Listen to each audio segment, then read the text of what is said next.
escape the ambush, but okay, that... Oh. That's not really a good sign. Time for more Kleaper madness with a faction that I'm actually super interested in trying out. But before we begin, as always, please go and support Kleaper. Link to the original should be at the top of the description, as always, because I'm just some guy who is immensely enjoying his time playing Warhammer 3. You've already seen the title. You've probably already heard of the game. So yes, we're going to be beating Total Warhammer 3 without recruiting a single unit. Is it going to be painful and rip away what little shreds of sanity I think I have left? Probably. So actually, wait, no. It should be possible. I feel like the Cathayan Lords are actually quite strong as well. And I've seen Doom stacks, or one-man Doom stacks, of, honestly, both Cathayan Lords. I haven't really seen much of the DLC Lord from Shadows of Change, so I don't know which one he's going to be using here. And yeah, we already have watched the video where Kleaper beat the game basically with just Gorok, so it is possible. Just gonna take a little bit of finessing. Let's get into it. But first, don't you hate ads? I mean, that's coming from me, a YouTuber who literally runs ads to make a living. Right. If only there were some kind of way to get rid of them. With the sort of ExpressVPN, the VPN with a built-in ad blocker, and the sponsor of this video. I'll be honest with you, like, I find YouTube ads to be quite annoying, but they really are the lifeblood of any YouTube channel. I would not be here if it weren't for some of the ad revenue that we get, as well as the support from the members and patrons as well. But yeah, YouTube ads. You gotta love them. And I'm glad that there are hot singles in my area. Gulps in your area? Oh, you mean Belarus? With ExpressVPN, you can make yourself far more anonymous and change your location to nearly any area of the world. Don't trust big tech companies? Cause I don't, along with every other human on the planet. And did you know that the UK's BBC aired Time Commanders, where they played total war games, or advanced computer simulations, to reenact historical battles? Neither did I, until I became British. And that's not even including all the other shows outside your country. ExpressVPN even encrypts your data, making it harder for bad actors to steal it. And without a VPN, your internet service provider can see everything you do online. And the owner of the Wi-Fi can see it too. Sorry, Mom, I'm gaming. But with ExpressVPN, I tap one button and send all my traffic through an encrypted server, and they can't see a thing. But seriously, with the amount of data being collected for AI learning algorithms these days, having a VPN is actually pretty important. So go to expressvpn.com/Kleaper to get an extra 3 months of ExpressVPN for free. And remember, if your ISP is watching, then so am I.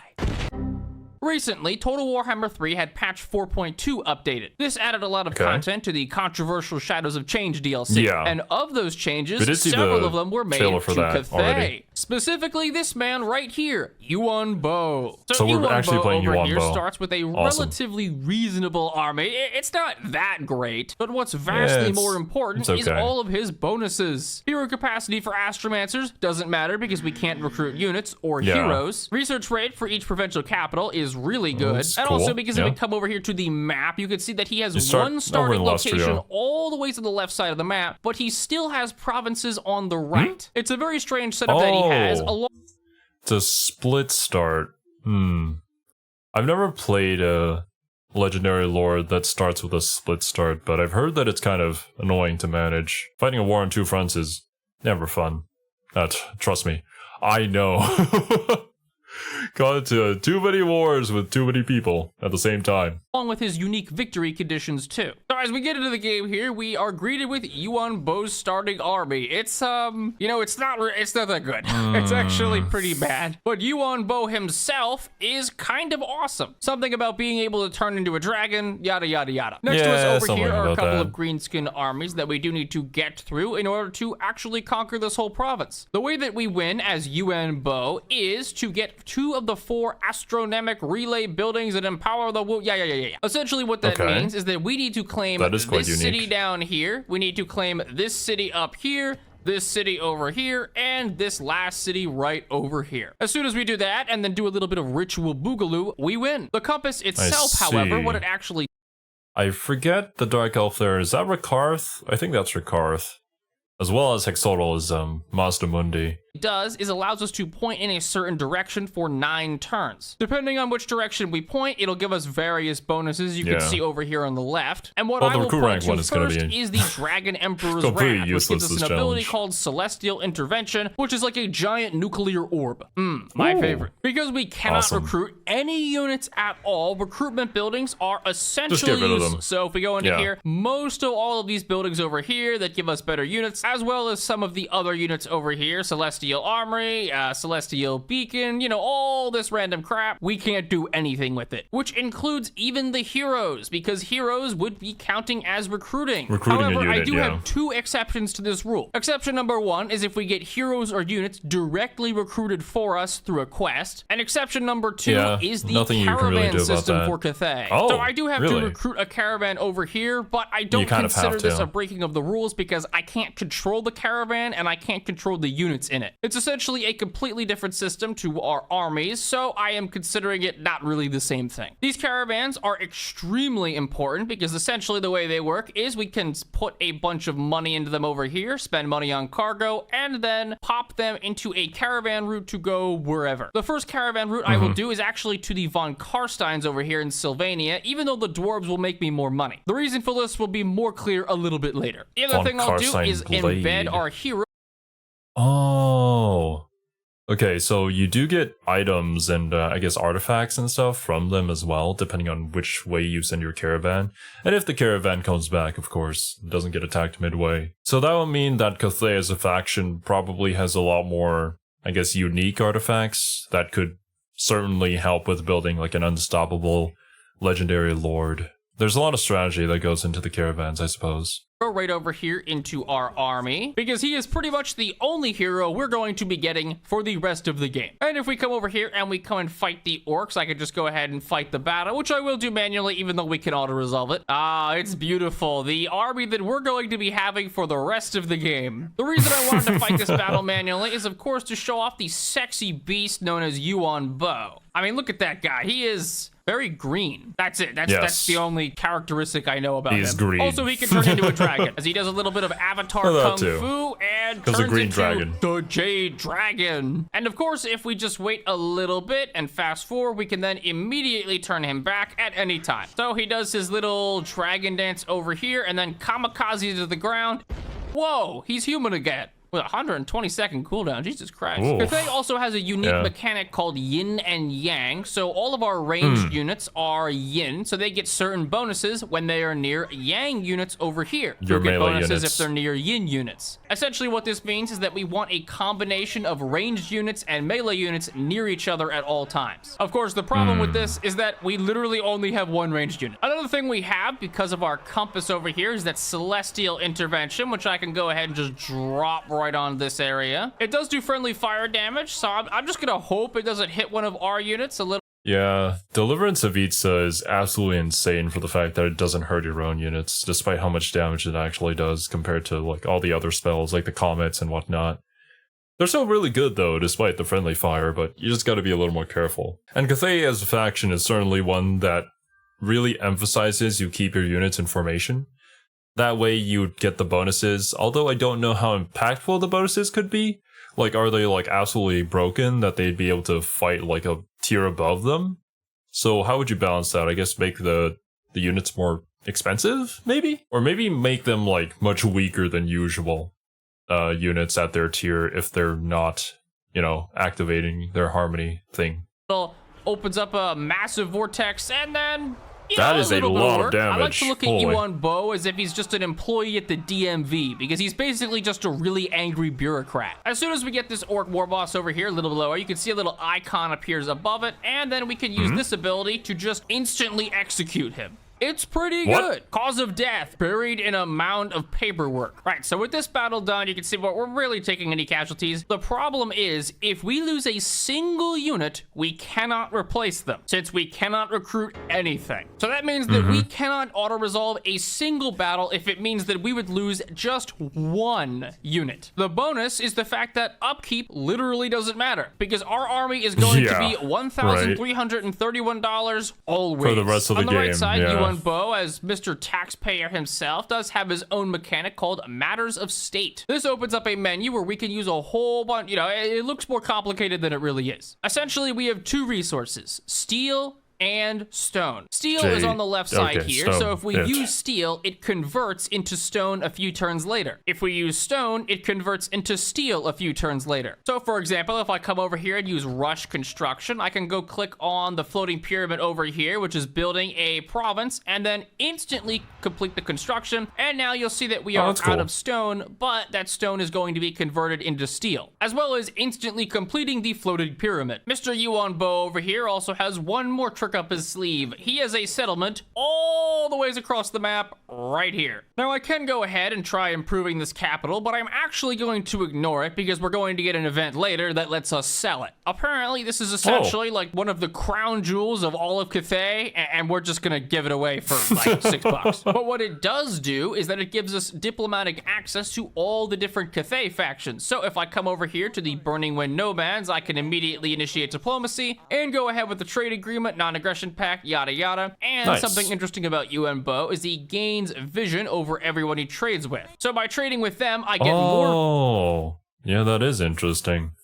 Usually the only way to do that would become military allies with them, yeah. But Cathay is also like super heavy when it comes to trade agreements and stuff. It's pretty easy to get a trade agreement with them and quite profitable as well from my experience. Vision, which means I get access to more Cathay factions, which I can then immediately come over here and pop another set of diplomatic pacts onto. And I'm just going to continue doing that until there's nobody left to actually trade with. And now I am going to ignore all of China for the rest of the game, because all of our objectives for actually winning the game are based over here on the left side of the map. Yuan Bo's skill tree is also pretty interesting because it gives.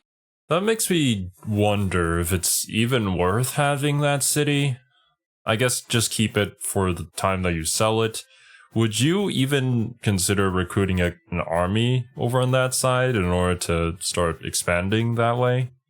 Don't know. For you guys who are more experienced with Cathay, please do let me know in the comments. Gives you a reason to go down this one over here, which is normally this level of skill tree for all the stat bonuses and things like that is okay. But if you go down with Yuan Bo, you get access to judge, jury, and eventually executioner, which makes that whole execute ability insanely good. And of course, when we end the turn, we are not going to be recruiting any units because, again, no recruitment. Oh, okay. I wasn't expecting for something like this to happen this quickly. Our caravan has gotten ambushed by the ogres, and I guess I do have to fight this out because I have no idea what their army is. Man, this guy is walking with some unrenowned swagger. I mean, look at that. I mean, you could see his cape clipping through his body. But we'll ignore that in favor of shooting a bunch of ogres. Ogres are pretty scary, but we're also rocking a whole bunch of Jade Warriors and Celestial Dragon Guard, which I think are Cathay's best unit. We do have anti-large the here, balance of power so is already massively in our favor, and I haven't even done anything. I couldn't tell you why the ogres decided that this was a good idea to ambush this caravan, but you know what? I don't really care. Okay, let's go over and take our first settlement. Hopefully we're able to beat, I mean, we're probably gonna be completely fine. Matter of fact, I can auto-resolve this fight, which is totally okay. Strangely, for whatever reason, these peasant long spearmen from Cathay are way overtuned. So Yuan Bo actually increases the benefits of those yin and yang things, which makes these peasant long spearmen ridiculously busted for their cost. So now that we gotten the last city in this province.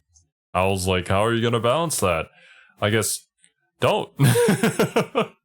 That seems to be the answer for most things in the Total War Warhammer 3.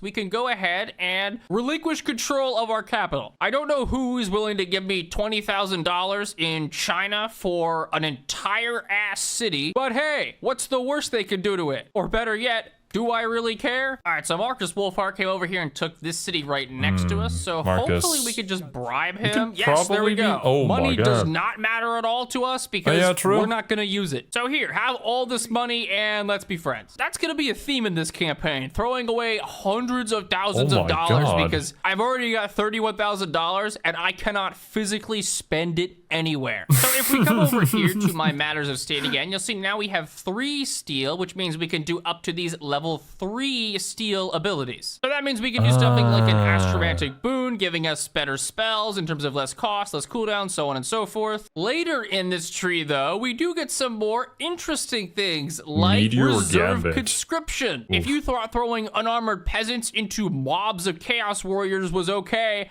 this is the faction for you. This allows us to draft an entire garrison as a temporary army on the campaign map. We're not recruiting anyone because they will continuously suffer attrition until they all die. So I'll just go ahead and do structured operation, which will make it so our next hero. Doesn't Korn also have a similar mechanic to this? Where you can have like a temporary army, you can run around with them, but they also take attrition every turn. Action is guaranteed to succeed. I actually don't know if this thing lasts until it's used over turns. I might have just wasted my resources. Not sure. Okay, perfect. We have just enough movement to get over here to Pocahontas. I could auto-resolve this, but I would lose 2 units, which means that we cannot auto-resolve this because we'll be losing units permanently. So fighting battles manually is going to be very, very common in this campaign. So I just decided to fight out the siege battle right now with no siege equipment because, let's face it, we don't need it. We literally have a giant stone dragon and a stone lion, actually. Stone lion looks really cool, though. I totally forgot this was in our army. So I'll just deploy all of my non-flying units over here, and they will try and hide for pretty much the rest of the fight. Yuan Bo, on the other hand, actually, you know what? I might just walk Yuan Bo up to the wall and have him do his thing. All right, Mr. Bo, pull out that ladder. Go on. Yep. Where did you get all those ladders? Now, as much as Mr. Bo over here. That has been something that, yeah, I feel like other Total Wars probably handled a bit better. I did see a video from Zerkovich that was kind of criticizing the siege battles and comparing it to older Total War games, because apparently in older games, you actually had to build ladders. And they were like physical things that you could see, and you had to push to the walls, but also the enemy could burn them down before they ever got there. And that makes a lot more sense to me than, you know, just randomly pulling out ladders and then climbing over the wall and then, you know, disappearing over the wall down onto the ground floor without there being even a set of stairs or anything like that. I mean, it is fantasy, but like, come on now. Maybe at least have a station on the corner or the edges of the walls where you have to climb down. That way you can have like a bunch of your forces go around it in order to stop enemies climbing down from the wall. Because so far the settlement walls don't really do much, do they? You can just kind of jump over them and... like, even the doors. Like, a pack of cav units or like Vanguard cav or dogs, you can just send them straight at the door and they'll start working on it and eventually it'll break down. Like, what's even the point of trying to build like a battering ram that is so extremely goddamn slow that it would actually take you less time to just send a cav unit to take down the door than to build a battering ram and then push it to the door. You'd also take a lot less damage too. There's a lot. I think it can be kind of fun sometimes, but it's also super buggy, so... When I saw the settlement battles for the first time as a new player, just watching, you know, the interactions and the changes from 2 to 3, they looked really exciting. Playing it myself, I kind of just want to auto-resolve it, to be honest. I find field battles to be much more exciting. But anyways, rant over. Sorry about that. Is supposed to be a wizard. He's not really that. If the giant sword and dragonness wasn't a giveaway. Yeah. But he is insanely good at spellcasting. So we do get abilities over here to give him 51% damage resistance. Jesus Christ. So we can just continuously use that. Give him a 51% ward save. You know, we'll just give him a 20% ward save. Bump that up to 71%. So it's almost maxed. Okay, I'm actually going to have these... I think max is like 90%, right? Elementals fly off the map because they will crumble and die immediately if their leadership gets too low. In the meantime, we'll see if our guys can just break down the... Well, you know, the lion is actually... Wait, elementals? So, do they have the same mechanic as, like, chaos demons? I'm not even sure if he's attacking the gatehouse. I like how he's doing a little pounce as well. He's like getting himself ready, like, okay, the wall might move out of the way. Good work, pal. We do have to explicitly make sure that we don't lose entire units, so it will be a common theme of me just retreating and withdrawing units off the map to ensure there's no chance of them dying. All right, and in just a second, there we go. Sense. Oh, wow, it was the hero who just body slammed the gate open. I'm not exactly sure why my units have decided to use the ladders over here instead of the fully open. Dude, that's what I'm talking about. The freaking door's open. But then it's so hard to get them to go through the door. It's so finicky. It's so weird. So your units usually just decide to go with the ladder. That's why I try to, like, not use the ladders if I'm deciding to go through the door so that everybody can actually pass through it. Yeah, just... if you're new to the game, decide on one thing. It's either a ladder or door. Door's probably better, to be honest. Just wait a few minutes for the door to come down and then just send everybody through. It'll save you a lot of headache. Open door. I guess it is lore accurate that my peasants would be not very smart and clipping into each other. My favorite tactic. All right, let's just make you on Vulgar Super Saiyan mode and then end this fight. No reason for it to go on any bit longer than it really needs to be. Wow, that was okay. Never mind. That is a cool animation. I thought he was just gonna kind of glide into the enemy and then he proceeded to kill everyone. Ooh. All right, great. That's gonna give us another settlement up here and get us a little bit close. Oh, look at those. Look at those Empress Crowmen. What a really awesome unit that we could definitely make use of in this campaign. Yeah. Wait, she walks among us? So traumatized. Fantastic. Our caravan just completed and it gave us a little bit of money. The most important part, though, is the Von Karstein Blade, which we can equip on any one of our heroes and give them melee attack, frenzy, and regeneration. So if I go over here to really good. Bow, now he will gain regeneration, which means that he can regenerate up to his entire HP pool every fight. If that sounds... I mean, like, +4 to Vampire Corruption, it's not too bad, is it? It's just +4. You have to start reaching, like, over 50 in order for it to actually kind of matter. And then you can also have buildings or heroes or whatever that kind of cleanse corruption anyway, so, yeah, worth. Sounds really, really insane for a dude who could turn into a dragon. Yeah. It kind of is. We're also gonna need to get a second caravan now because this one's going to be returning to our capital. And of course, we got the random one with gunners. Each of the locations that we can travel to does give us a unique item. So even though the amounts of money may vary, and right now we definitely want to go to the dwarves because they also have their own unique item, the money part is not necessarily the only thing I'm considering. Yeah. So another aspect of Cathay's economy is the yin and yang, which also extends to buildings. To the buildings. So you can see here that we have two trees in this building. One is a labor conscription bureau. I approve. And the other is a tea parlor. An imbalance of yin and yang gives a bunch of bonuses, but too much or too little of one of them, and those bonuses turn more into debuffs. So we do need to keep it somewhat balanced. And what better way to do that than building artillery batteries? Ah, yes, I feel the yang coursing through me. Right, so now that our 9 turns are up, we can go ahead and choose a new compass selection. So we'll just immediately rotate from the Dragon Emperor's Wrath to a Great Bastion. For most of the campaign, we're just gonna be rotating between these two. Both of them give us bonuses to defense. I mean, the other one gets recruitment. That's honestly all we care about. The main reason why I chose Cathay for this challenge, besides the fact that I just wanted to play Cathay, is that most of their abilities are all geared towards being defensive. And because we only get one minuscule and not very good arm... I mean, that makes sense with kind of their theme of defending the Great Bastion from chaos. And also, it also goes with their mechanic of the yin and the yang and having people stay in formation. If you're like a super aggressive faction, then you'd probably want to play wide.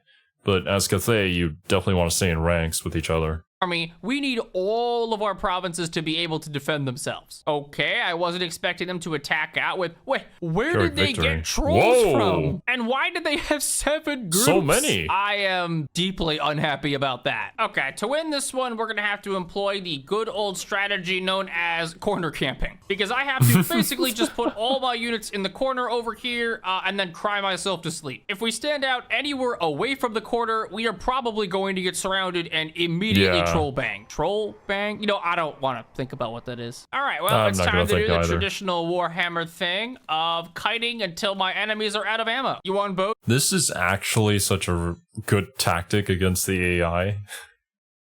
You could just make them waste all their ammunition on your one singular unit that they're also likely not going to hit, especially if it's like an artillery piece or whatever. The AI will just shoot you as long as they don't know where any of your other units are. And they also get exhausted. If you have a lord that has perfect vigor and it probably has like a mount or like higher speed, then yeah, this is definitely the way to go. Who does have 100 armor and regeneration, so we're just gonna sit here and tank for, I really hope it's not a long time. Oh yeah. Now this is gaming. Yeah. Okay, finally. Thank God. I think they're out of ammo now. There's like a couple of arrows left, but that, it only took 12 minutes of my life. All right, well, I'll just do my part over here and use this executioner ability while I'm flying, while I'm in dragon form to take out almost half of his health. I love balance. Okay, I have been running back and forth for about 20 minutes now, and the AI simply refuses to attack. Finally? Are they going to do it? May I remind you guys that you attacked me this battle. All right, and now the only thing I could do is actually not watch anything because I can't see. But I'm just gonna hope that these McDonald's peasants I recruited are able to fight all of that. Also, I could kill their war boss over here with my execution, but I am going to choose to not do that so that I can just kill him immediately next time I see him. Because if I kill him right now, the army will simply replace with a more healthy lord, so I'll just leave him there for the time being. And we win. That is something to consider, actually. I haven't really thought of that. Because, yeah, they just find some replacement if the entire army doesn't get wiped. And, I mean, this isn't a settlement battle. Also, I suppose in this instance, the quarter capping was actually the most effective strategy because they do, when they rout, they rush off the map immediately. And their large units kind of get a debuff in the forest, right? Oh, this, of course, are the wood elves. And anyways, okay, so now hopefully we can come over here and just kill these guys. I mean, this is not an amazing fight, but if we won the last one via quarter camping, I mean, I'm sure we could do it again. You might not like it, but this is the ideal fighting form. I'm sorry? You went bored. Are you okay? He's just drowning himself. I mean, in fairness, he'll truly never know he's here. Can I just land all my units in it as well? Oh yeah, submerge. That's pretty dumb. All right. Time to get busy again. I love Total War. I love that I'm kiting over top another orc unit, so all the arrows are just shooting these random savage orcs. Oh my god, and nobody true. cares. And now we just need to hold in this corner against all those trolls a second time. Well, looks like the orcs are just as smart as Yuan Bo going in there and... How are you? I am under the water. How are the footsteps on the top? Checkmate, Reddit atheist. Luckily, orcs are orcs, and they rout in about 6 seconds. We've almost lost a few of our peasant long spearmen. Thank God we have it. They got 16 units left. No! 131 kills, and he died. That is really tragic. I'm saying that as if losing one group of peasant long spearmen against this many orcs is a big deal, but it is a... Well, I mean, it's a really good outcome, but the fact that we can't recruit anybody to replace the replaceable unit is, yeah, it makes it extremely bad. It's kind of like losing a single space marine, or even worse, like one of the Grey Knights. And even worse than that, one of the Custodes. Big deal. All right, nice. This is Yuan Bo's first quest, which will give us the Armor of the Dragon's Gaze if we can occupy, loot, sack 3 different settlements. The thing is, the armor is actually not that good. The legendary, awesome, super armor that this son of the Celestial Dragon... I mean, it's mid. Actually, you know, this Lamanite shield might be better. All right, and now Mazdamundi wants a piece of this action. He's gonna demand us a whole bunch of money, and I'm just gonna tell him to fuck off. We don't really care about going to war with Mazdamundi because we do inevitably need this one Dragon River thing up here anyways. So we do need to take his capital settlement, Hexodal, in order to build the Astromantic Relay. There we go. All right, this is pretty much what I expected. War with these guys right over here. It's like a seafaring faction, as well as getting the Anchor Chain over here, which is a really good enchanted item, giving our boy Yuan Bo over here another 12% physical resistance. Combining that with the spell over here, the Jade Shield, we should hopefully be able to max out his general physical resistance by the end of the game. Actually, probably pretty quickly. Why, hello there, fellow humans. I know you don't love me that much, but what about $5,000 for a non-aggression pact? Money well spent. Wait. Okay, I wasn't actually thinking about this. I could confederate these guys over here immediately. That would actually give me more units. I will... Wait a minute. Would that count as recruiting? Well, not really.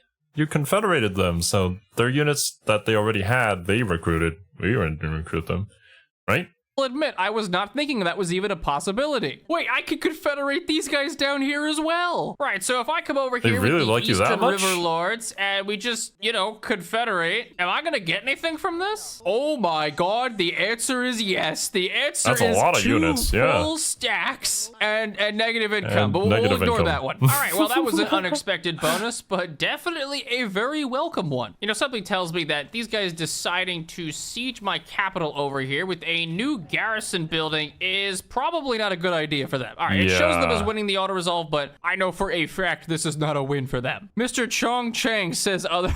That's a real name? I feel racist saying that. Anyway, don't mind me, AI, just flanking you with my entire army. I'm not sure what's what going are they on in your doing? head. Okay, now there we go. They decided this was the right time to move all their units in sync. I can't. Oh god.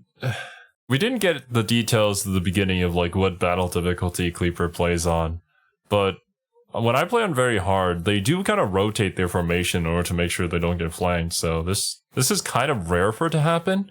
I've been able to do it once against a pretty difficult battle against dwarves. I mean, dwarves are they're not very good at maneuvering around.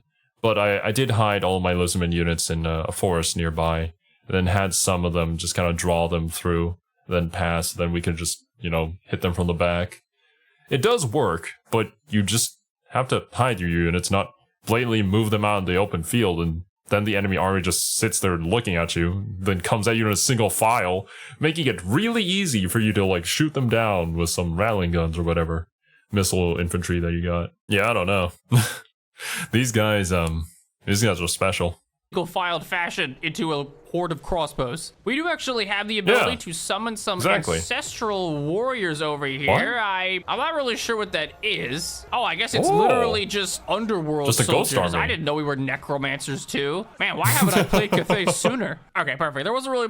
Yeah, I didn't know that. That looked very similar to the ability that I think Korn gets? Maybe all the Chaos factions do. That they can, like, summon demons and stuff mid-battle. Much going on in that fight anyway. It was mostly just them dying and me not dying. Well, I say that. I lost a lot of units. I mean, I'm sure those 839 people had families garrison, that will right? not be notified. Right, well, something that I can do is if I move my army all the ways up here, they're going to take a little bit of attrition, but we can actually use a C lane to take us from the Jade Sea all the ways to over here next to where we are. If we do end up losing some of the provinces over here, it's not really a big deal. As long as we evacuate the units, that's pretty much the only thing that matters. So if we move into here, it is gonna take us about 2 turns to get all the ways from the other side, but it is gonna be very, very worth it to have another army over here. Exodal is coming from the top, and hopefully they're actually gonna attack into our settlement over here. What I will do is move slightly in range, so they should be able to guaranteed attack us. I would much rather them come over here than attack my city over there. And there we go, just like clockwork. Okay, so I know I'm gonna lose an actual group of spearmen here, but now that I realize I could get more units via Confederation, this is okay, because I don't think I can win this fight otherwise. I could just auto-resolve this for a decisive victory. Is you... The thing is, Lizardmen units are really, really strong. I was able to once beat down like 4 armies of Bretonia with just 1 army of Source Warriors. They are incredible in battle, and they like hardly ever break. On bow that jacked in the auto resolve? Wow. Maybe this will be a lot easier than I thought. Okay, 245 kills from a completely unrelated unit. Maybe not. Either way, that does give us Mr. Bow's Armor of the Dragon's Gaze, which isn't half bad. It will at least give us 10% damage resistance, which is pretty decent, as well as 20 relations with all of Grand Cathay, which does mean that we could confederate more people. But we just got another quest battle for you on bow, but honestly, I'm not feeling so confident in it because I don't know what we're fighting, and his army is trash. I do know, though, that Toadman Supreme is actually coming down from Hexodal, which is unfortunate. We do at least have our big army that we drafted over here from Confederation and political annexation. But, you know, every great leader in history does a little bit of that. But now, most importantly, we have finally accrued 4 steel and a level 3 capital. So now if I come over here to matters of state, I can establish Fortress this as City. a fortress city. This will make sure it gains more improvements to defensive buildings and military structures. So for example, over here, if I get a fire rain silo, normally recruiting more units, we can't do that, but it does give us plus 10% ammunition to all armies. If we could still recruit units, then as you can see here, the Celestial Armor gives a plus 20 armor bonus permanently, as well as plus 50% campaign line of sight for all armies on this one, and 5% hero action success chance for all characters. It's really, really good. But what I do know is that above all else, when you establish a fortress city, it gives you plus 1 permanent steel. This one does work in the same way, where a steel gets converted to a stone if we use.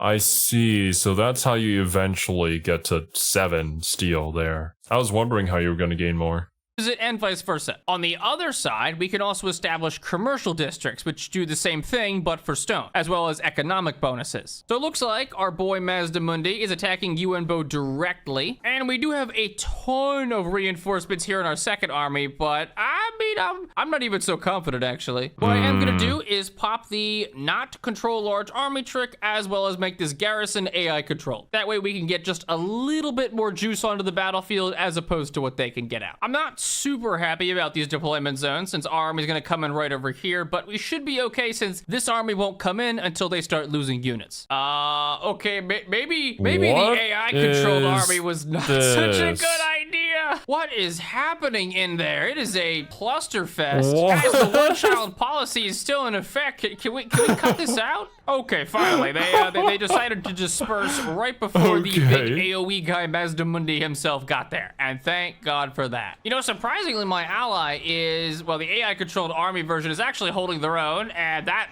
I'm happy. Yeah, that was actually pretty good, but from my experience, having them AI controlled has never really gone very well. I guess use game mechanics where you can, right? Because I'll be honest, like trying to manage all of those units, well, more than 20 units at one time is it's a lot. For that. Mazdamundi's also kind of getting his cheeks torn anew. Man, you on both some crazy stats, even for this point right now. I wonder if I can maw shard for armor a bit 100, more leadership mastery. over 100? 26,000? What? So then if I Comet of Casadora, this thing should do a stupid amount of damage. And then I can just automatically execute Mazdamundi as well. And yoink. Big Jabba Man where's the comet? And perfect. Lots more comets of Casadora in our future.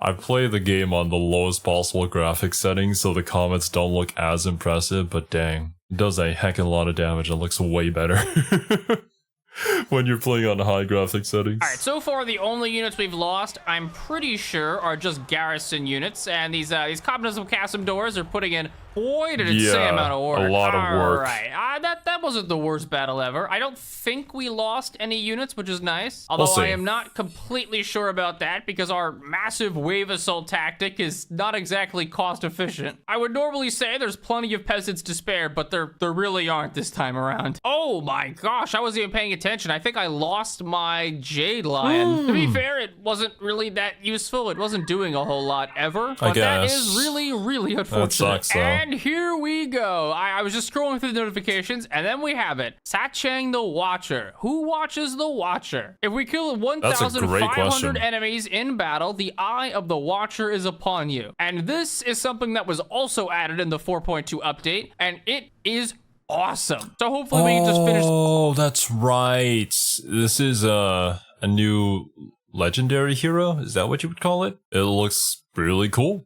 A mech with wings and a giant bow. This quest pretty quickly. We're also now at the point where I got a bunch of Yuan Bo's top bar stats or talents. Skills. I don't know how I messed it up. The first one is just cooldown minus for spells because the recruit rate things don't matter. We also get to give him his lovely old DMV license over here, bureaucrat of the highest order. Honestly, not really that good either. It's fine. Most of his abilities would be really insanely good if we had armies to recruit. Campaign. Yeah, I mean, spell resistance 30% is pretty good. Although the last one, closest to the heavens, spell intensity increases is crazy. Spell intensity basically just makes it so spells are better, but it works on on so many different things, like Jade Shield, for example, which gives a 44% damage resistance. It'll increase that all the way up to like a 60% damage resistance. I'm pretty sure we could just use him. Yeah, we could just walk him over here and kill basically anyone anyways. It doesn't even require a manual fight. I was worried it would, not even at all. And then we could just walk over here and basically do the same thing. And we're still not losing any units. Well,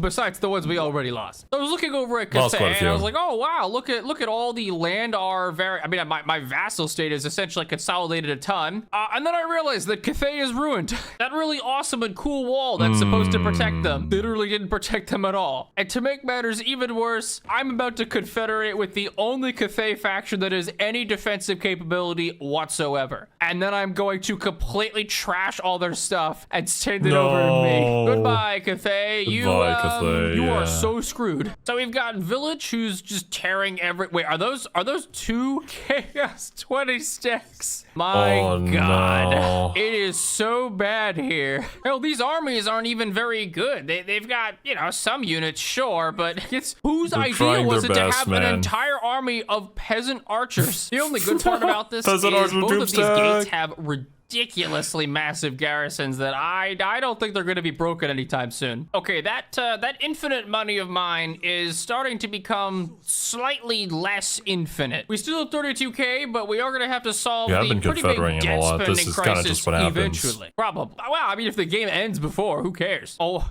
Okay, I wasn't even thinking. I was gonna bring up another army to siege him too, and it's still a close defeat with basically just Bo sieging this whole city down himself. I appreciate the go-getter attitude, my guy, but yeah, maybe you should wait for literally anyone else to come help you. Really? I added on an entire 20 stack and it went down to valiant defeat. That must mean that this whole 20 stack isn't even worth as much as this army with Bo. That might be true, to be fair. Okay, so in the process of about a single turn, we now have 4 defensive alliances, 7 trade agreements, and I'm pretty sure we're about to have a whole bunch more trade agreements with random people in the New World. And one turn into having all these defensive alliances, hey, could you join our war against the Skaven? The people who want to eradicate Cathay? Well, you see, kind of. Probably not. So it looks like we got a random hero recruited as an alchemist, and as you can see, again, sometimes there are random events which just recruit heroes for you. And because we didn't do any of this, it's not breaking Might rules. as well use them. So on the topic of things that are somewhat goofy, I don't know how Village didn't notice as we simply walked all of our units over here next to his capital. The garrison here is pretty much trash. So I'm pretty sure I could just walk up, immediately declare war. Literally nobody cares because why would they? I mean, look at him. Why so silent? Did a brainworm swallow your tongue? Talking a lot of shit for someone whose capital is literally under siege. Okay, so with one final auto-resolve over here, right on top of Hexodal, that is going to give us their capital, which means we can begin building, I think as soon as we hit level 3, one of the astromancy thingamadoohickeys. Also, we just completed the Eye of the Watcher, and... oh, come on. Seriously? There's no physical way I could get these units. What makes this even worse is that I lost one of these lines as well. All right, hopefully I can just confederate some people in order to get this guy, but that, I mean, I guess that's possible. Since I'm allied with all these people. I mean, you're gonna have to hope that they have that unit the more you can federate them. So I guess he's just gonna have to keep an eye on the other Cathayan factions and hopefully they build them for one reason or another. That's unfortunate. Well, anyway, I can just go on their armies and check and see exactly who has the units I need. And on that topic, goodbye, Village. Oh, you know what I just realized? I can rush the construction of the entire Turtle Gate and just rebuild the whole ass gate. I was not expecting to be able to do that. All right, so now that we have everything we need for Mazdamundi, we are just gonna peace out with him, grab a non-aggression pact, whatever, doesn't really matter. It doesn't matter all that much for us because Mazdamundi might actually start to like us again. I love it when the AI decides to attack the most fortified location on the entire map and gets completely destroyed. Not even a little close. Oh dear God. I was not looking at the computer for a second, and that is a lot of chaos. Okay, we're just Still gonna take win, the Pyrrhic though. victory here because, quite frankly, I just don't want to fight a defensive siege battle. It'll cost us 4 Yeah. units of Jade Warriors, but at the end of the day, to get rid of Village, essentially, that is more than worth it. Oh, and Clan just died. And Oh, this Red did. random nobody claimed the Sword of Cain. That is some pent-up rage right there. Oh, Yeah, I don't know about what the High Elves are doing. They usually just pass the Sword of Cain over to random people. I don't know. There's some sort of power struggle going on over there. my God, finally, the great deficit is run out. I'm out of money. I was not expecting that to happen anytime soon. Man, I started this campaign assuming that money would never be an issue, and I am so It was. broke. It very Mr. much Bull was, over here yeah. is like on the celestial throne begging for change. By $392 of loose coins every turn. Oh, you've gotta be kidding me. I can confederate more of them? Even the northern course you can. provinces, Miao Ying What? herself is like, you Miao know what, if you Ying? want to take over all of China, just go for it. Okay, well, this is pretty bad. Getting ambushed Yeah, is that is obviously bad. That's very insanely bad. awful, but it is possible that we could actually escape the ambush. But okay, that Oh. that's not really a good sign. Okay, Imagine, dude. You're just strutting your stuff down the way. Then a body flies over your head. Oh, God. Never seen that before. I mean, the AI does get to go first, but like, for whatever reason, whenever I get ambushed, they always just stick to the corner of the map, really, really far away from us. Just weird AI things, I suppose. well, I don't think that whole escape thing is actually going to happen, unfortunately. Yeah, it's not gonna that happen. was Oh, that's less a mosh than pit. 2 That's minutes of over. fighting, and I'm pretty sure we've already lost. So right now, our Yeah. goal is to get Hexodal up to level 3 so we can get the very first Astromantic Relay. All of them in total are this one in Hexodal, the one right down here that we are going to be sailing towards, one on the very Golden bottom Ziggurat. of Lustria, and then one on the right side. Because the longer this campaign goes on, the harder it is. Since we can't really replenish our units, I'm pretty much just gonna sail to each of these locations and try and snipe them. All right, so what I am gonna do Is that confederate Sotek? another So, Cathay faction genuine? down here, which makes the most sense. Their army is pretty crap. Yeah, that's not very Yeah, good, it's but it not does good. make sure that Nakai is actually gonna start Nakai? liking us again because the people he was enemies with are now no more. It also puts us in a really weird position where I own Cathay land here, kind of here, right over here. God, this looks hideous. Okay, It's fantastic. very So now segmented, I have yeah. enough steel tokens over here, so I can turn this into a Fortress City 2, which should will play give Nakai us yet sometime. another steel token, so we have a total of 6. Would That be should fun to allow us play to an start using some of army the I'm familiar higher with. level abilities over Just get here. used to the Things war like, mechanics. allowing us to break any amount of treaties and no one cares. Restoring all of our army's movement points, or just straight up stealing an enemy army, or loaning the army. All right, I definitely Loan. need to start disbanding some units, even though that seems like a really, really bad idea. Because there is no way I can maintain this random army of just one dude. I am consistently losing money most turns, which, you know, believe it or not, in economics, they like to call that bad. But as long as we are able to somewhat unite China, and by that I mean threaten everyone in China to join my confederation, we should be okay. Jesus Christ, my building costs are so low because I got a minus 80% construction cost. Holy. Literally, these buildings are free.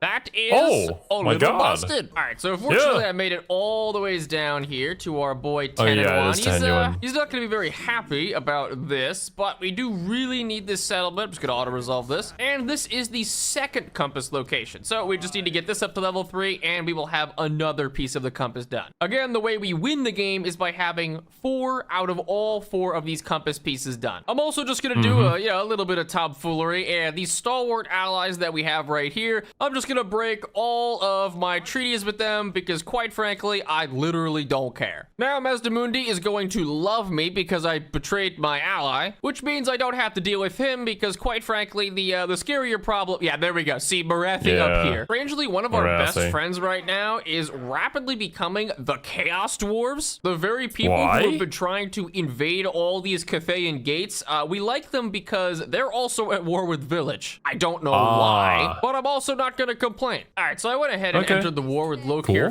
Felhar because we're just going to try and boot him out of Cathay because, honestly, he's just a loser. The sooner I can secure the entirety of Poor China, Lokir the sooner Felhar. I can just sit there and do absolutely nothing with all my I money. think he's he's the Wait, was that guy's name seafaring. Chungus? Did I just kill an ogre Yeah. named Chungus? Yes. Yes, I I was going to comment on it. I saw his army a little earlier, just like a few seconds ago, just on the map. But these Warhammer devs, they know what they're doing. did. I just randomly was trying to kill some ogres, and Chungus of Sharktooth is no more. Okay, finally, it seems like we have a real challenge, which is 10-1 over here. He has March Stance along with another 20 stack, and they're now sieging. Well, Yeesh. obviously, the first thing we're gonna do here is just use our Super Saiyan MK Ultra ability. And fortunately, our Air Force is a hell of a lot better than theirs, because they are a bunch of pterodactyls, and we're a dragon. Unfortunately, Yeah, they are a Pterodon little Riders bit don't do faster good. than us, so they are gonna run away, and this is gonna be a bit of a Benny An Hill aerial themed combat. chase over here. I don't know how long it's gonna take to kill these guys, but by God, if I have to Maybe if corner camp them and chase them all, you're well, playing- that's exactly what Oh, I'm well, doing. There's there it only is, the so corner. far you can run away. You know, for being a bunch of peasant archers, I am very Maybe surprised if you're playing at how good tic-tac-toe, they they're are. better. They are basically outclassing every other ranged unit in the game, and they're just random farmers that we've drafted. That seems to be a recurring theme in all the games I play. That was a- Drafting or people. May I comment upon the use of that spell on moving units and literally everybody just dodged out of it? Kleaper, no! Then again, I guess you could use it as like a deterrent, but I feel like it's much better to wait for your front lines to crash and then have them kind of hold up the enemy units. Or if you're going to use them on missile infantry, wait until they shoot. And giving them weapons is actually really good. All right, and that Wait, is isn't a that Total win. War So Shogun? we'll just execute the Croxagore H. Just Oh, maybe that clip was from Kleaper's main channel. Because I know that there was a video on, I'm pretty sure it was Shogun there. Haven't seen it yet. That is one way to do it. And then just chase down all of the routing units and end the battle. We do have to fight 10-1's army, probably either next turn or the turn after that, so we can't really afford to lose that much units. And I mean, we lost a lot of units. Oh, actually, I take Yeah. that back. I thought we lost a whole bunch of groups, but I think they were just garrison healed units, up? so who cares? Oh, okay. Come on. I was hoping Nakai would go to war with us, Oh, and now I Nakai. have to deal with it. Ooh. Well, we could just bring in all of our allies, which is, you know, the entirety of China, so that should help. What I can at least do is create another fortress city, and we'll just throw it down up here, and again, we just want to get one more city, and then we will get another token. Holy mother of Jesus. What? Grimgore's over here, so he just declared war on me. He has 3 full 20 stacks, all with WAs, so he's got about 120 units here. Good luck, Zhao Ming. I'm not gonna help. Or maybe I'll have to, because if Grimgore just decides to beat up everyone coming up all the ways up here, well, it'll make the Confederation easier, so we do a little bit of political manipulation. Okay, well, fast forward to I mean, next yeah, turn, but- and if I check, he has literally lost every single Oh, army he had in that fight no. against Grimgore. Are there more important matters to consider? I don't know. Are there? Although I am getting to the point where I want to annex Miao Ying over here, so what I'm going to do Miao to make her Ying. scared I saw is that make edit. her join the war against Grimgore and then give her a settlement that I'm just going to annex back in the Confederation. And so as you can see, Yeah, now the big chances brain. of Confederation actually went up because she's at war with more powerful enemies, even though I forced her to fight those more powerful enemies. Finally, we can build the first astromantic relay, so we will just go ahead and plop that down. I could instantly construct it, but I'm not gonna do that because I want to save my points for a commercial district. In the meantime, I am a little worried about Marathi because she just beat the crap out of Mother Ostaka. Oh my God, I was expecting this. I never thought they would actually try and break through the Great Wall, and this, Here it this is comes. looking pretty bad. Wait, did they Okay, just sack just it? accept You the can't auto-resolve. be serious. That literally Wait, they means they have to sacked fight it again the next turn Great to get Wall? by. Wait. Oh my God, I knew this would happen. The Chaos Dwarves just randomly decided to walk in and they're like, yeah, we'll take out all of Zeech for you. The best part is, this isn't even a very high level Chaos Dwarf army, and it is immediately clearing both Village and Kron. That is the dumbest thing I have ever seen. Thank you Yeah, so take it. much, Chaos Dwarves. We will Hell be best yeah. friends forever. And all of that happened just because Village decided to sack the Great Wall instead of Bruh. occupy it. But Rookie mistake, honestly.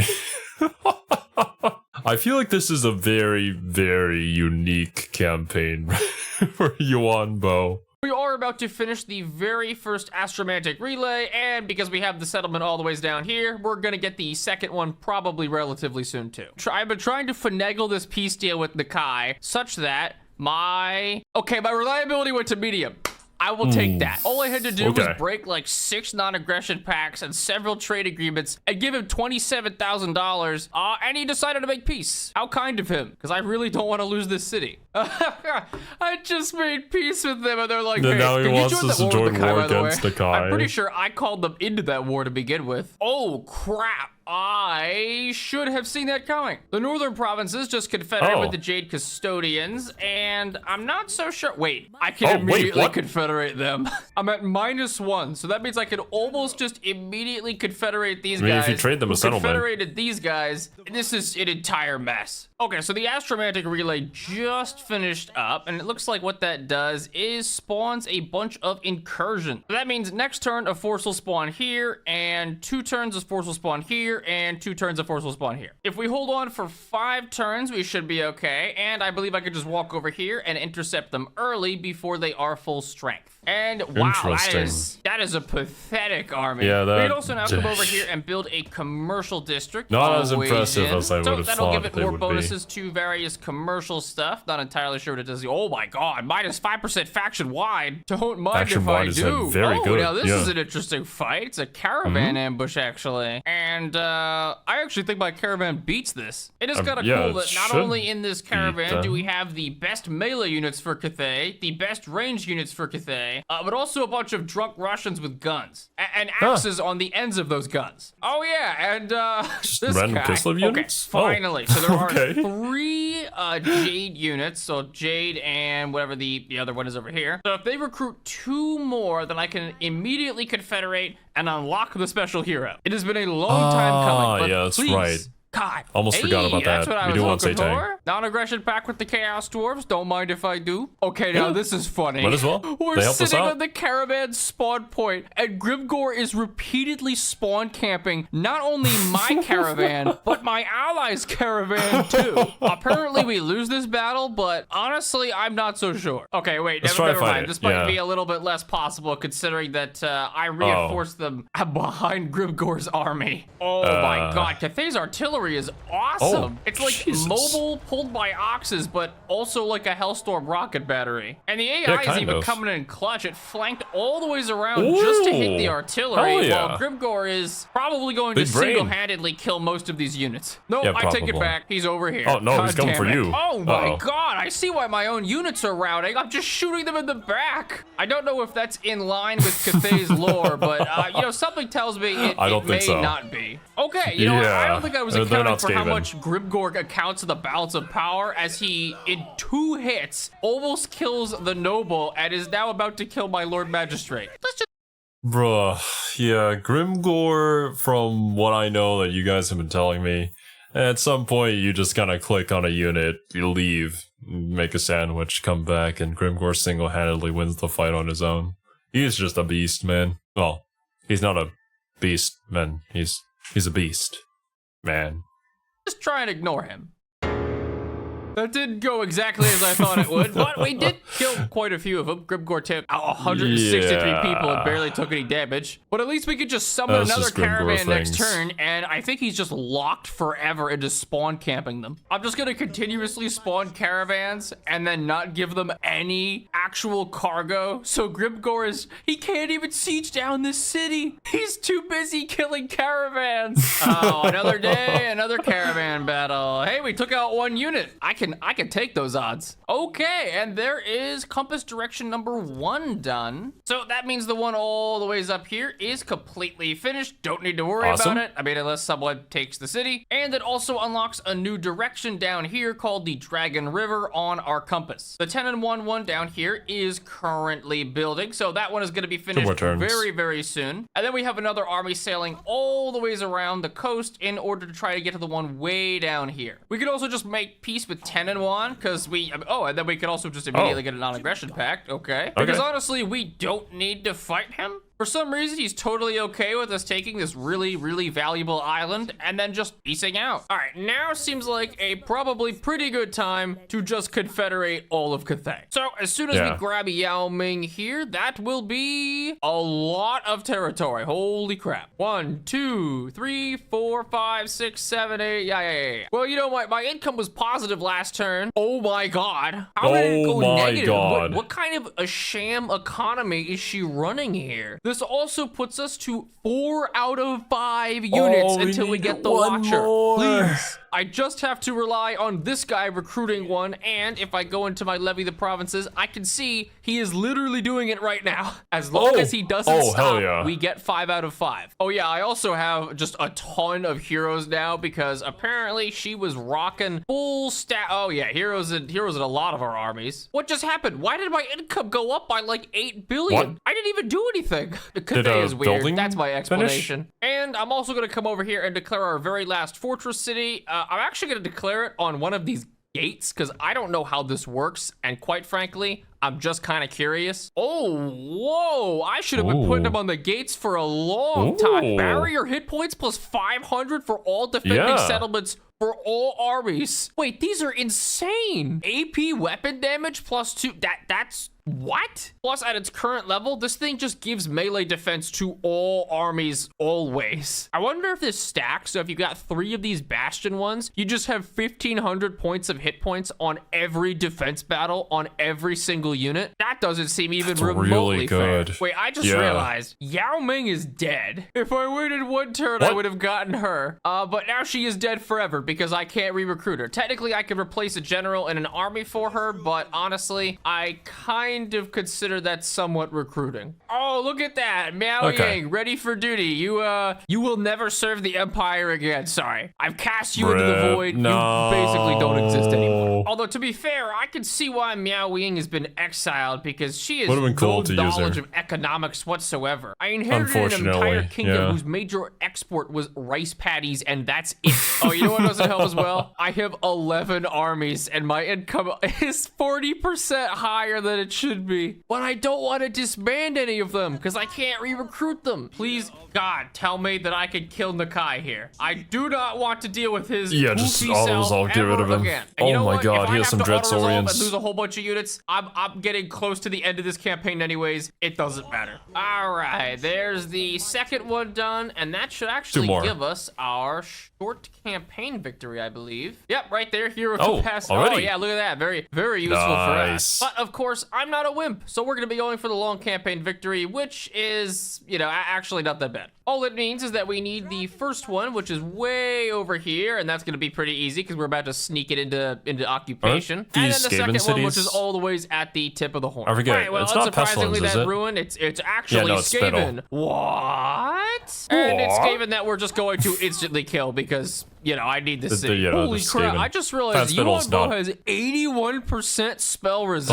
Oh, Jesus. He basically doesn't take damage from anything magical. Not scary. Okay, there's the Kai's faction dead, and I think we just have to kill his vassal, and that's pretty much it. Luckily, the vassal doesn't do anything, so it's pretty much just free cities. And I basically have no land over here on this side. All I'm doing is just beelining straight for all of the objectives I need to get to win the game. Oh, yeah, Grimgor's back at it again, killing another caravan. Oh my God, this is a joke. Jesus Christ. This is just a random Kislev faction. If they're taking control, like, the entire north, they're living exclusively in the Chaos Wastes. I wish I could make this stuff up. I think the best part of this whole campaign to me is that it is Boris Ursus. I kind of was wondering where he went. And the reason that he's not doing anything is because Helman Gorst is... Oh, well, there it is. But what I was going to say is that I believe there's something about the auto-resolve with Ursus Vorsis. I forget which video we saw that from, but the bears, they're really, really good in auto-resolve for whatever reason. So that could explain why, you know, he's been expanding so rapidly. demolishing him. He doesn't even stand a chance. I think he's just gonna starve to death now, yeah. I'm looking at these armies from Zhao Ming. They're just all Dragon Celestial. I mean, a pretty significant amounts of them are just the best unit in the game for Cathay. All right, so by this point, I feel like we should just try and confederate the western provinces, but unfortunately, it's at -16 right now. So what's the best way to get an ally to confederate you? First, I go to my diplomacy tab. Then I sort by attitude, and I declare war on everyone. Random people across the map? Sure, let's just call my allies in, which will bring in Norska as well, but who cares? Because all of these people are halfway across the world, and it really doesn't matter one bit. So we'll declare war on another random Chaos Dwarf faction, and you know, just keep repeating this process a little bit. So this is what our wars declare list looked like last turn. This is it this turn. But don't worry, I dragged my allies into every single one of those wars. So now if we go ahead and look at the western provinces, that confederation is down to -3. Yeah. So at long last, we have the third settlement for the compass occupied over here, as well as the fourth one right there. And obviously, given the ruins sitting right there, it's not actually unoccupied. It is just a Skaven settlement. And yeah, it's obviously, I'm Pestilence. going to declare war. So this is going to pit us into Pestilence a is pretty awful scary, though. battle right here that I'm pretty sure I can win through the forces of cheese. Okay, so I actually got pushed back from this. Another army came in while I was sieging it. So we're just going to take all these surrounding settlements right now and just go from there. Okay, so we just got randomly attacked by the Chaos Dwarves on one of our gates, and that allows me to show off a bit of a weird mechanic. So right now, Zatan the Black and this guy over here are sitting right outside my garrison, and they're about to attack. So what I'm going to do is quickly rush the construction of this entire gate, and then come over here and draft the entirety of the Great Wall into a free army. What it does do is take out the garrison right over here, so they're all pretty much dead, but it'll let us save the Dragon Gate for another turn. The units in the army will continuously take attrition, though. We also just randomly caught out Lord Skrolk, the leader of the entire other Skaven faction we're trying to take over. So he tried to take back this one city, and then instead of taking it, he sacked it, even though it was his last turn. Why? Thematic, I know. I'm also setting sail to bring all of my armies over to the Skaven area. So it looks like that drafted army that I walked over here is actually just gonna let me straight up destroy the entirety of the Chaos Dwarf host. So this doesn't really matter because all these units are basically dead already, but sadly, the attrition they take, because they are a temporary army, does not actually work with the Dragon River effect, with its -75% casualties suffered from all attrition. All attrition, but apparently all is not really that. Doesn't what I can do though encompass is all. just switch to the Dragon Emperor's Wrath to try and key blast literally the entire Chaos Waste. Wait, this isn't that strong an army. I was looking at this and I was like, oh god, I'm gonna lose everything. And then I realized that this army is just ranged units. Yeah, so this entire fight is just gonna be our boy Should be Yuan super Bo simple for walking Yuan Bo, forward, though. beating the crap out of their lord, and that's pretty much the entire fight. Sure, they might have with their rattling lord gone, guns Skaven and are pretty wood easy fire to throwers, break. but I have a lot of lives I'm willing to spend wisely. Plus, I mean, Yuan Bo, he's a pretty good spellcaster. He's not half bad. Well, Yuan Bo has been sitting in a ball casting Comet of Kasimdora about 8 times, and he has 1,097 kills. So I'm pretty sure I can just fast forward as he kills the Great Seer, kills all the Poison Wind, kills all these Rat Ogres. Hey, he's just killing. Okay, and now he single-handedly routed the entire Skaven army. We love to see it. Finally, I just had to threaten him a bunch of times. Zhao Ming, the Confederation. It's beautiful. Now we control all of Cathay in our beautiful autocracy. And thank God, we finally got it. The 5 units for the Stone Watcher. Also, somehow my income was able to maintain the hit. Oh my and I goodness, have so many armies that I am paying $14,000 extra because I have 50% increased upkeep. And it just doesn't matter. There he is. Oh my God. Neither of these really matter because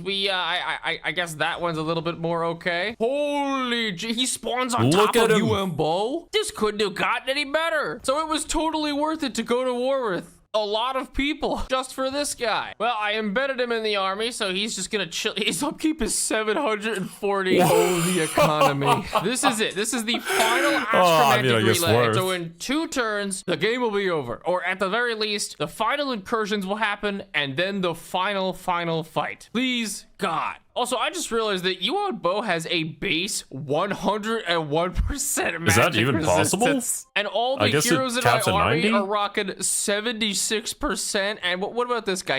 Okay, every unit in my army has a base 76% magic resist. We literally don't take magic damage on all of our armies. God, this is so broken. Also, not a very important detail at this point, but I have 352% research speed. I think could with say about that's pretty 50% good. more, I will instantly research most things in just one turn. So this is the first Lizardman incursion of many, and so something I was wondering is with those Great Bastions, they do actually stack. So They I have stack, 800 yeah. barrier on Oh my every God. single unit in the entire battle, and I can get that up to 1500 globally, forever. That is the most broken thing I think in the entire game. No, I mean, I'm still gonna lose this battle you because there's wouldn't 6 lose. ancient Stegodons, Oh, well. but yeah, it's close Yeah, enough. Some of there's these that. Lizardman Oof. armies are, there's something. There's something. They're Just all pretty the stacked. Stelodons, they're all dinosaurs. That's it. That's the whole army. Yeah. So it is true that these dino armies are pretty scary, but what they didn't expect is that I brought over 4 armies from Cathay, and so every battle we fight, we are fully maxed out to the gills. Goodbye, dinosaur. Holy Jesus. I knew this ability was broken, but I didn't know it was They that barely broken. took So any both of these damage. gate masters have an ability which makes it so that all units in the region, when I'm under siege, gain plus 12 melee defense and plus 10 leadership. My leader has 129 leadership, and the lowest I could find of my units isn't even below 80. Oh no, there it is, 75, a ranged unit with 46 melee defense. Well, I'm just gonna auto-resolve this Bruh. one, and then I'm gonna fight out the very final one against that last army, which 46 is melee defense somewhere is over better here. than Because that's some probably the melee scary. units. All right. Ladies and gentlemen, the final tally. My units have 99 melee defense on my hero. My infantry mostly have over 100. My ranged units have about 70. All because I have 4 gatekeepers giving plus 48 melee defense actually to all The game 4 masters armies. are That's a really good. 91 melee defense Jade crossbow unit. My cannon crews have 117 leadership. And I have so many ammunition bonuses that Satchang's the Watcher's ammunition bar goes off the screen slightly because he's got 55 shots. I do not think Gator That's awesome. is prepared. Well, now at least I can meet Satchang the Watcher. Finally, we get and to see he them in looks battle. Like That a looks really badass. cool. Actually, he looks like a Power Ranger, so it's still a badass. kinda. All right, well, I think I have no choice but to let our boy Yeah, just let him Satchang out here. do his just thing. line up one shot at the ancient Stegodot. Ooh. That just tickled him. They can't even break his barrier, and it's only 800 of his 12,000 HP. I'm a lot more curious how this guy is in melee. Is he just gonna, like, run over the temple guard? Oh, he's gonna do a little... Oh, okay. That's a really cool attack Holy animation. crap, he even flies too. It's pretty great that my ranged units are beating the temple guard in melee because they just can't do any damage. Okay, well that was probably the easiest battle I've ever fought in this entire game. And with that, that is the not fair. final army dealt with. Which means in a single turn, we will fully charge the compass and unlock the very last incursion. I genuinely have no idea what it is. I mean, the other ones were pretty scary by the standard means. You know, if we didn't have insanely busted stats on all of our units when being Yeah, sieged. right. And with that, the compass is completely charged. Oh, we have one fight. Oh no. Oh no, it's a battle I have to teleport to. It's next to the Oh. capital Yeah, of you all can't- of Cathay. I'm not really sure You why. can't stack but armies for okay. that. So we need to win this absolutely impossible seeming battle, which really sucks because I don't get any of those siege bonuses. Okay, well, I've done everything I could to try Mm-hmm. Why and is make the Kairos most there? busted What the hell? army I can for our boy Yuan Bo, and I have no idea if we win this fight, actually. It is 2:30 a.m. right now, and I want to beat this so badly. That sounds about right. Whenever I'm playing Warhammer 3, time just flies by. And to be honest with you, I usually end stream around that time. It's just such a good game. And plus there's also that just one more turn addiction, you know? The classics from the old days of playing Civ. Just one more turn. I mean, hey, What do I have to lose? Wait, this counts as a siege. All of my units what? have their stupidly busted stats again, and I have Oh my 3 God. stacks of reinforcements. Okay, but none of the reinforcements. These goofy peasant militia. They're not they that don't get the great. bonuses. Wait, it's against 10 and 1. He's literally my ally. Also, Mazdamundi is dead. Well, without further ado, Well, this might here not we be go. as easy as it looks, because this is still 2 full stacks of incredibly good lizardman units. Oh wait, the Yeah. final battle is literally a siege battle. It is a siege That's battle. why. Oh. Okay, so what I've done is Okay. deploy all of our units to defend the final capture point. Meanwhile, our boy Yuan Bo. Actually, thinking about it, have I ever played a siege battle on the defensive side? I've got 100 hours in the game, and I don't think I ever have. Because, I mean, like, most of the time, it's kind of a losing battle regardless of what I do. And honestly, I just find it better to fight them on the field before they even get to any of my cities. Yeah, that's interesting. I don't know how it would fare.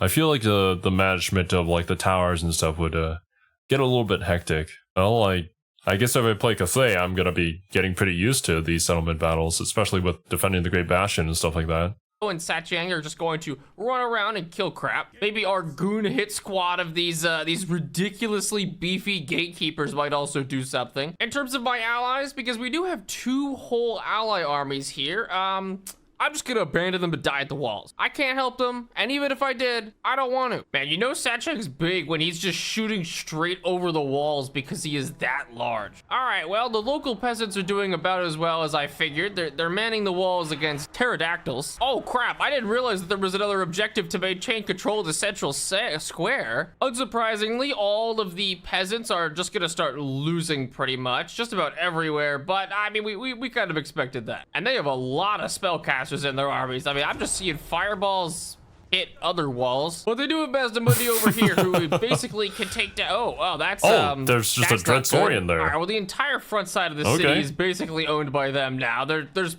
no hope in holding that. My ally is sending what I think are peasant horsemen to go fight Lord Mazdamundi, but hopefully our 3 gatekeepers could just walk over here and vaporize him, along with Satchang, who is surprisingly fast. Actually, no, he is not fast. There's But you know what 48 is a lot speed. faster? A dragon. And with all of our speed bonuses, he's rocking that 120 speed. Whoa, Goddamn. Okay, I don't know what kind dang, of roids these yeah, peasants that's are really on, but they've fast. been sitting here fighting Saurus for the better part of 8 minutes. How that is even remotely possible, I don't know. What I do know is that Lord Mazdamundi is getting that booty smacked. As well as by upgrading Yuan Bo a whole lot, he just immediately executes people below 33% health. 33%, So even though, okay. you know, Mazdamundi's got a pretty sizable amount of HP left, yeah, you know, no, Eventually he doesn't. that's gonna be gone, yeah. Okay, now this is an actual fight. A feral Dreadsorian versus Yuan Bo. Fortunately, you know, we're cheating with a Yuan big Bo ass should win. statue, but that's not very good. Okay, there's a skink oracle riding something. Oh, there are a lot more lizardmen than I thought. It looks like they are gonna break into the main square, but we have our 2 groups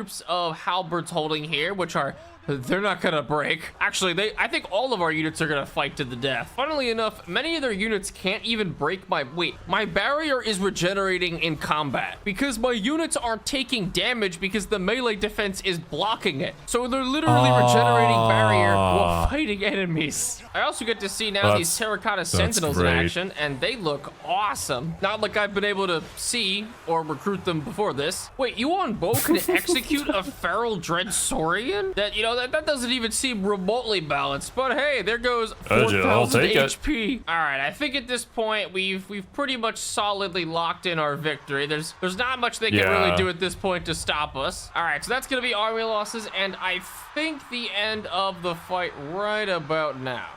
There we go. There it you know, is. I feel like if I hadn't totally broken our unit's stat line, this would have actually been a really, really good ending battle in terms of like campaign design. The map was pretty good. The objective was nice to hold the center and get more reinforcements. And we fought a lot of lizardmen. I actually wouldn't have minded another 2 stacks in there, but you know, I'll take what I can get. But I believe that. I mean, hey, if Kleaper says it's great, I mean, it also looked cool. I feel like there's a lot that you could really do with a settlement battle to make it super exciting. For me, what I imagine a settlement battle, like the ideal settlement battle would be something like the Holding Helm's Deep, I think it was called, in Lord of the Rings. You know, just that super epic fantasy battle, holding the walls, hold the line. If a line breaks, you go back to a second wall and something like that.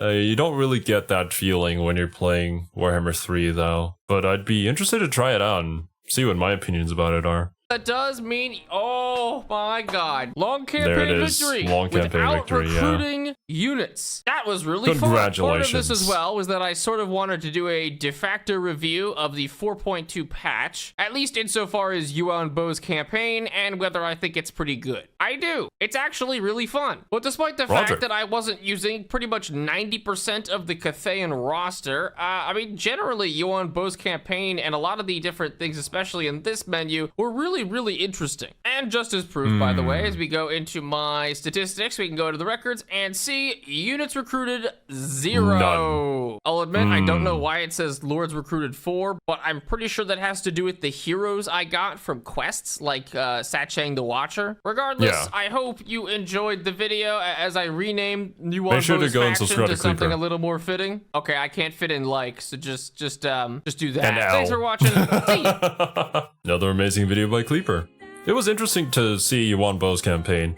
I didn't know that his conditions were very different, because usually the long campaign victories are like, oh, control all of these, provinces and sack or settle these many cities, which is kind of not too exciting, to be honest. But Yuan Bo's thing seems like a grand quest of a sort. It gives you a bit of a different feeling, doesn't it? But yeah, to all of you guys who made it here to the very end of the video, thank you so much for watching. I hope you guys enjoyed, and I'll catch you in the next one.